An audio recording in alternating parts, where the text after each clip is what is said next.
Hello and welcome to this week's live event. We are here to talk about your mental real estate today, and I hope that has encouraged you to come join us for our weekly Facebook Live, or if you're joining us on YouTube, for our YouTube video. So I'm just going to set up the camera here so we have space. My name is Ailsa Kepi. You can find out more about me on my website, pleasureforhealth.com, all around coaching and recovering from trauma and abuse. And if you are interested in creating healing from those types of effects, the effects of trauma and abuse, and healing so that you actually can bring your gifts and your service to the world, then you're in the right place. So welcome. And today we're going to talk about the real estate in our minds, because this has come up recently with some of my clients, and I thought it was important to bring to the rest of us here to collectively think about in the group. So basically, I wanted to talk about, we only have so much space in our head. And if we take up that space by those ruminating thoughts, those same kind of OCD type of thoughts that go round and round in our head, we're worried, we're trying, we think we're not good enough, or is this going to be perfect? Did we upset someone? All those types of thoughts, as well as, what does he think of me? What does she think of me? Am I doing the right thing? Like all of those questioning thoughts, those kind of ruminations take up a lot of real estate in our head. And honestly, if we kind of let them go, they can take up the entire real estate in our head. And so this is one of the biggest effects that comes into, gets in the way of us doing our healing work, because if we're full of those types of thoughts, we can't actually move forward and work on, what we do want to have, what we do want to move forward with, what we are passionate about, who we are as a person, and how we want to connect, because we're so full of doubts and guilt and, obsessive thoughts. So the brain's default is actually to be on, to be always constantly thinking. So one of the things we have to think about is that every time we are not constructively engaging our mind, we are allowing that real estate to be overrun by those kind of obsessive worry thoughts. And, that could be most of the time for some of us. And many of you are actually, super intelligent. We're actually more intelligent if we are able to deal with the type of emotional abuse that I see in a lot of my clients, and a lot of the coping strategies that we've come up with show that we actually have higher than normal intelligence. And so one of the big issues is actually to keep our brains active and creatively thinking. And much of today's world really is about shutting down your creativity and, mindlessly either doing your tasks or, watching TV or some of these things, which ends up leaving that real estate kind of as a wasteland up there to be populated by these kinds of worrying thoughts. So the fact, start from this fact that you're actually very intelligent and creative, or you wouldn't even be here. You wouldn't be in this place of, a narcissistic person won't try to use you because they want those creative, intelligent people, because they want you to be able to be resilient to what they are going to put on you. They want to draw on you over and over and over again. And so they need somebody who's creative and intelligent. So we need to figure out a way to find our creativity in our mind and populate that real estate with what we want to build in there. And so this is the biggest goal of pretty much when you work with me is, exchanging that wasteland, those, cheap apartments, for the real estate, kind of building the kind of house or, mansion or a castle, whatever you want in your own mind. And who are you and what do you want to bring to the world? What is your creativity? So you might think that sounds difficult because the thoughts keep going around, but a wandering mind is an unhappy mind. This is actually a quote, from Psychology Today, that they've done some research on this. And when your mind is just kind of, on in the background and coming up with its own BS, then it really is just kind of ruminating the same thoughts, and it doesn't make us happy. So looking for happiness is about how to find, you might have heard it said as creative flow. You might have heard it put out there as, when I'm really doing something I love to do and I'm really engaged in it, I forget everything else. It just falls away. I'm not worried about anything. I'm not thinking about the stuff I didn't do. I'm just fully present in the moment doing what I love. And this is where we want to spend more of our time. So one of the things I wanted to bring up was that we are really intelligent people. And so we want to make a point of doing that. So how do we actually get out of the rumination and clear some of this land so we can choose what we want to build in there? One of the ways we do that is to actually process our thoughts and feelings. And, sometimes this is with a therapist, sometimes a coach, sometimes our friends, sometimes ourself, sometimes a diary journal, something like that.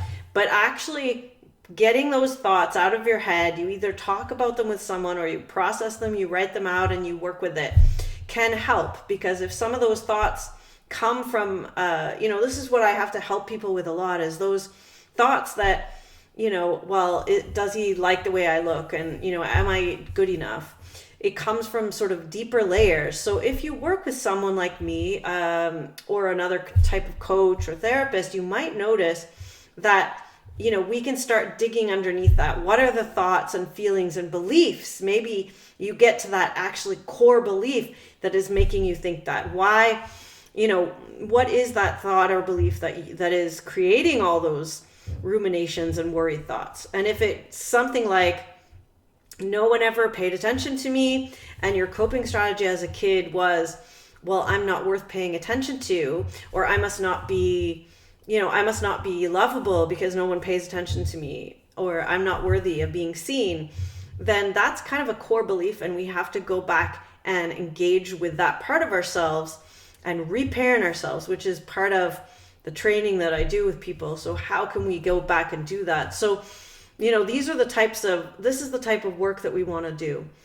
The second thing that you might want to think about is be a storyteller, not a ruminator. And I love this one because my partner is really big on dream theater and dream work.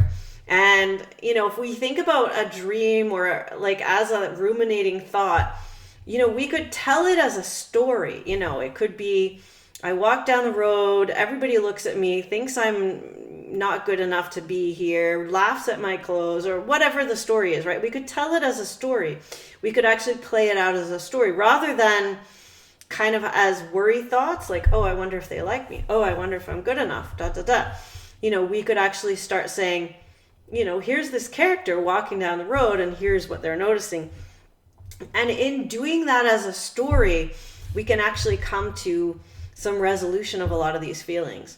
I found this extremely helpful in writing my memoir, which was published this past summer, which I'm really proud of, called By the Light of the Crescent Moon. But, in writing that memoir and writing back the story of what I went through, and the story, I actually kind of had a character in my memoir of that voice in my head. I actually wrote it in as a character and I made it part of the story. This was that character speaking out, And so in telling that story, it actually helped process a lot of what was going on.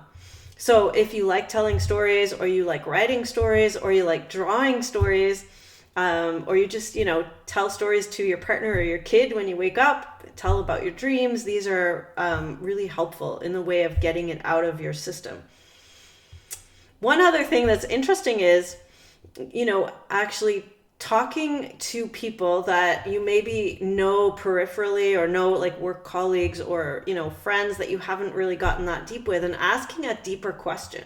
So asking a question that's slightly inappropriate or will bring up, so that you can know what they actually think about something.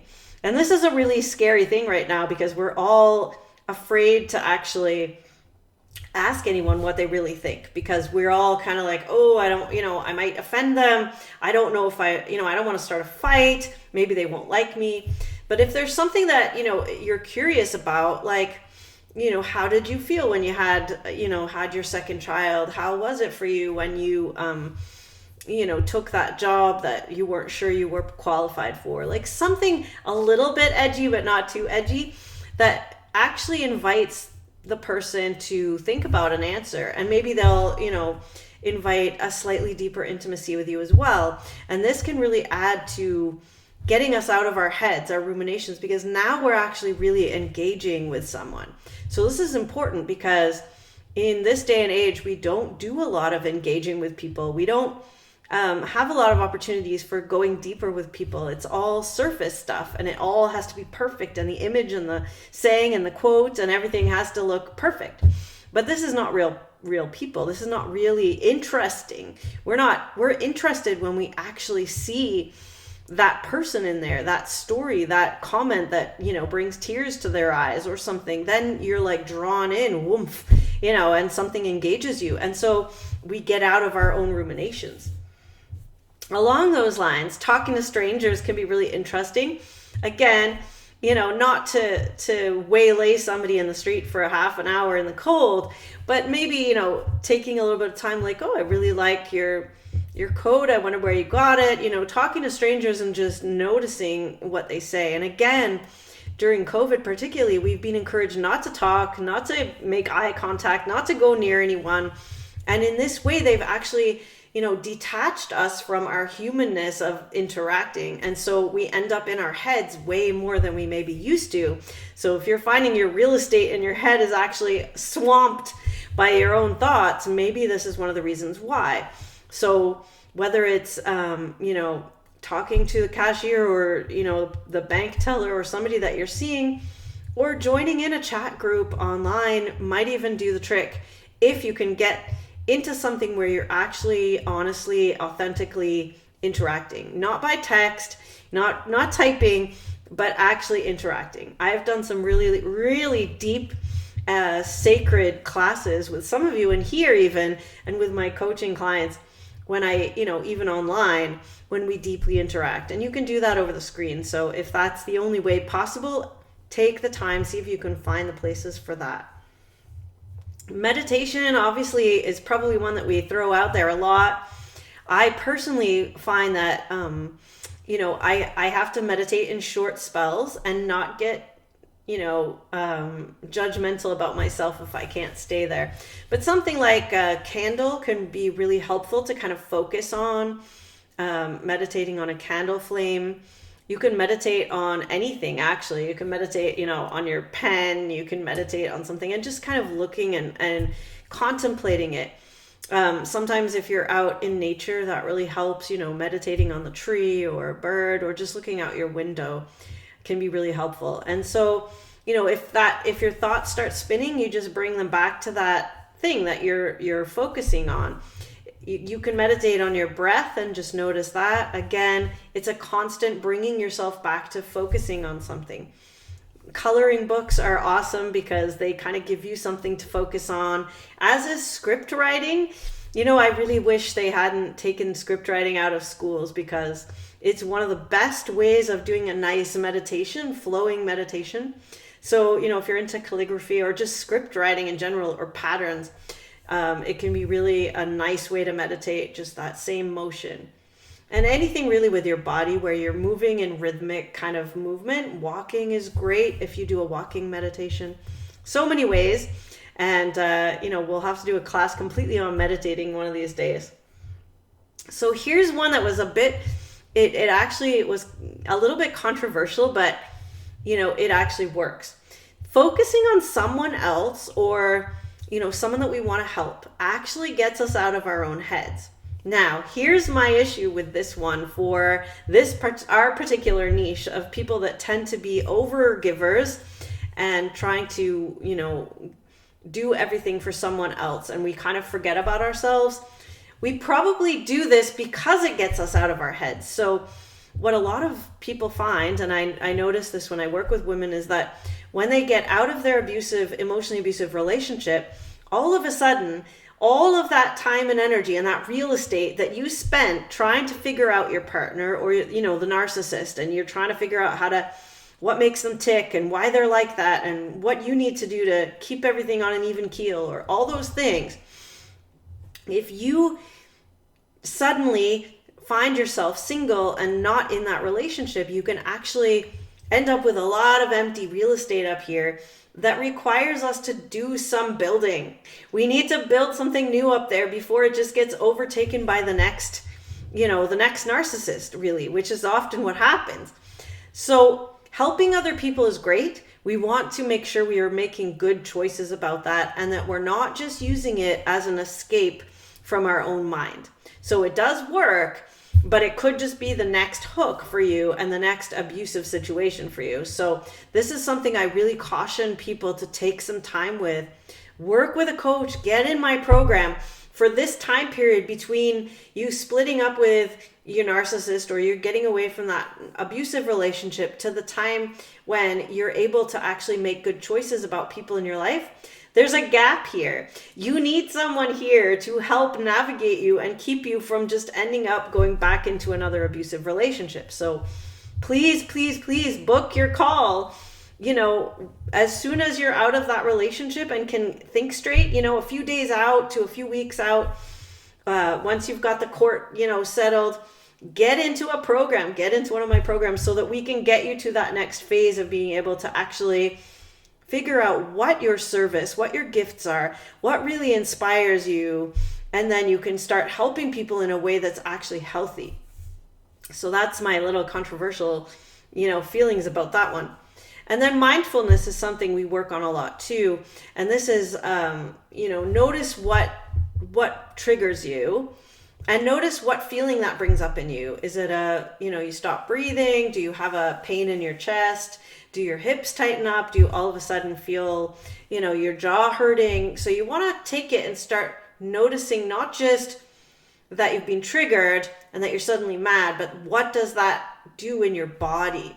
So this is something you often need help with as well, because most of us honestly don't learn somatic IQ, somatic intelligence at school or anywhere else. So this is something that you can also use a somatic coach, someone like me, to help you to gain skill and mastery with this type of somatic awareness. But this can also help you get out of your head and map out things in your body. Your body is this amazing well of wisdom that can help tell you what's going on, and when you've kind of lost your way, or when you're getting, when your mind is bored and needs some stimulation.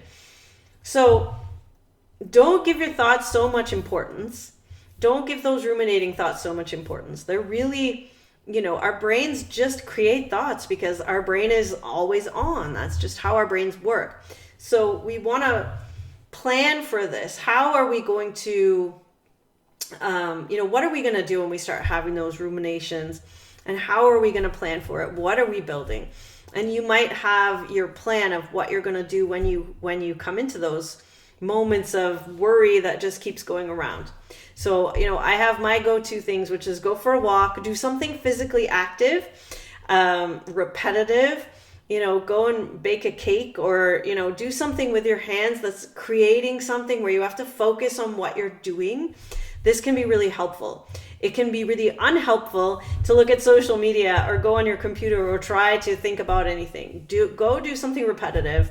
Your house might get cleaned way more if you start doing this, but getting out of your head and actually having to focus on something. The other thing that can be really helpful, like I said, is having a passion. So, when you're in a good place, write down, some things that you loved doing back when you were younger or love doing now and just never make time for. Whether it's have a bath with candles and bubbles and all of that, or, reading your favorite book. All of these things, you have a list of these things. These are called resources. We need them. We need to have a list of resources because nobody's perfect. We're not going to ban, those worries from our mind.